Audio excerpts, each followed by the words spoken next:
just to start by adding our condemnation to the attack on the synagogue in Britain. Horrendous.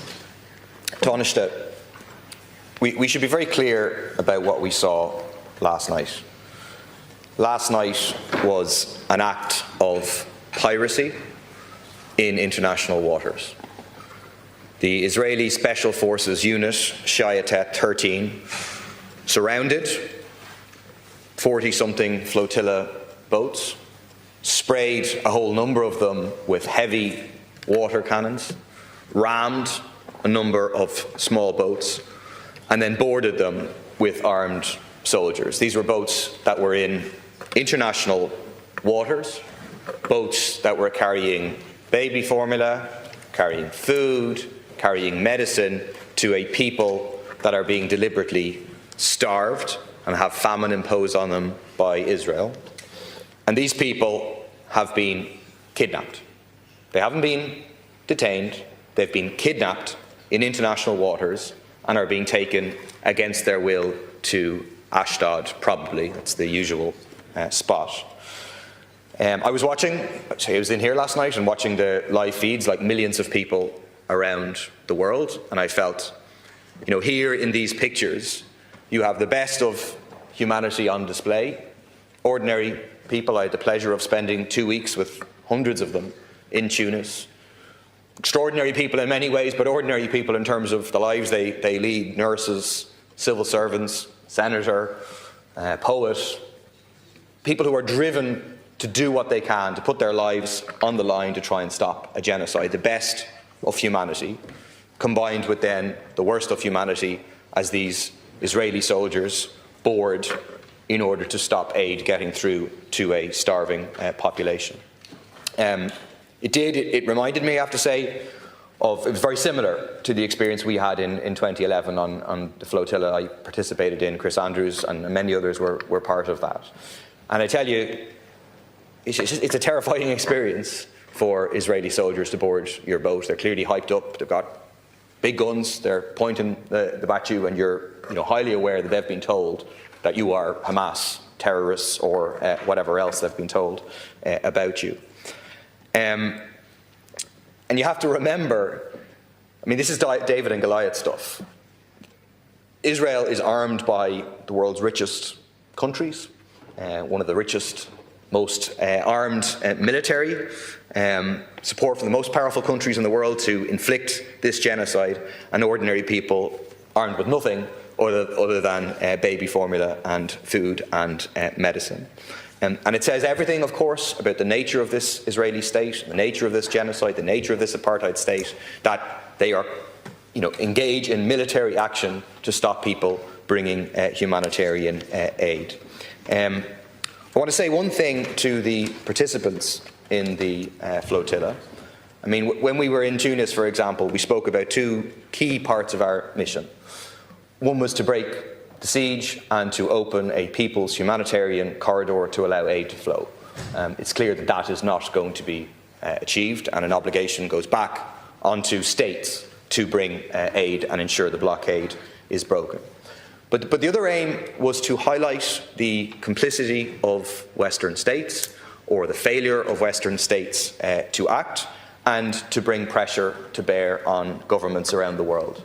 And I think that aim of the mission has been achieved. A new impetus has been given to the global movement of resistance. You saw last night huge protests breaking out spontaneously at midnight in a whole number of countries of people saying they've blocked the flotilla getting through, let's block everything. The Italian unions have called a general strike for tomorrow. And I think all of us need to now redouble our efforts to stop the support of genocide, stop the arming of genocide, stop the enabling of genocide. I think Saturday's national protest called by the IPSC, 12:30 at the Garden of Remembrance, can be absolutely enormous now as people flood onto the streets. There's people outside the Dáil right now protesting, and I think, just like the Italian workers, we need to put on the agenda workers' action. I know Palestinian healthcare workers for Palestine has called a day of workers' action on the 16th of October. Just to focus in on some questions. You mentioned earlier about the ambassador engaging with the making clear our expectation that our citizens will be treated fully in line with international law. Just to clarify, I mean, you agree that already our citizens have not been treated in line with international law. And then the other thing I would say to you is, you cannot trust the Israeli state about anything. Obviously, we know that on a much bigger scale. But I tell you, our experience when we were brought to Ashdod, the Irish ambassador was there. All sorts of commitments were made to us. We said, well, you'll get everything back. You'll be back on a plane within 24 hours. Just get off the boat now. There'll be no strip searching, no mistreatment, etc. Once the ambassador was gone, all of that was gone. We were strip searched, we were then detained, our books were taken away from us, we weren't given anything for a week. So I would say, and I know there's limits to what the Irish ambassador can do in Israel, but that all pressure needs to be added to ensure that these people are properly treated.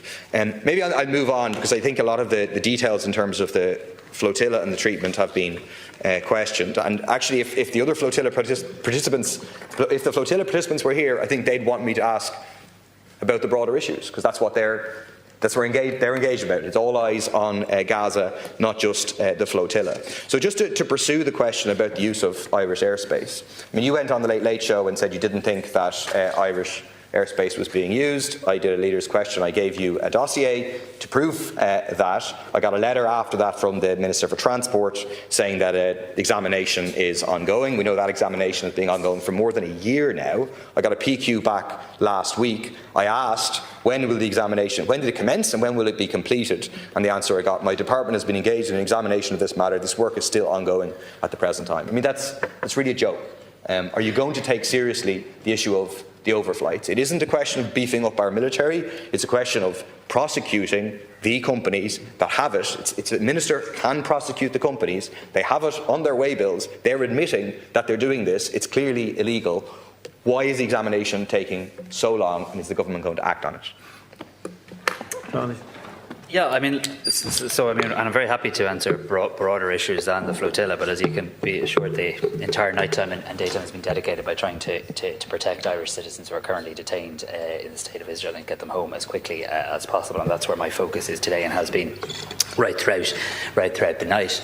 In relation to the airspace issue, I mean, the Minister for Transport has made the government's position clear. That remains the government position, and I will seek an urgent update from him in relation to that. There are complexities regarding these things, but they are issues of legitimate public concern in our country, and they're issues of concern to government. And if there's an ability to take action, we're very happy to take that action. Can I also just say, in relation to, and you and I don't agree on lots of things, but I think I do acknowledge that obviously you've joined flotillas and you have a lot of experience in relation to these things, and I welcome those insights that you've shared with me, and I want to assure you that I will support not only our ambassador and our team on the ground in Tel Aviv with any resources or assistance they need to keep the pressure on for the well-being of our citizens, but also I do think, considering there are now likely to be hundreds of citizens, and indeed hundreds of citizens from the European Union detained, I think it is really important in the hours ahead that we work together to maximise that pressure in terms of the welfare of our citizens. And yes, I do agree they've been illegally detained.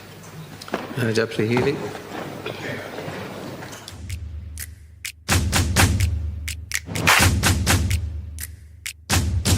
Thank you for watching.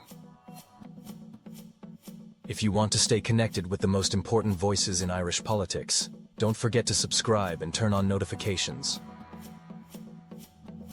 Here you get unfiltered access to political debates, speeches, and interviews, straight from the source, every single day.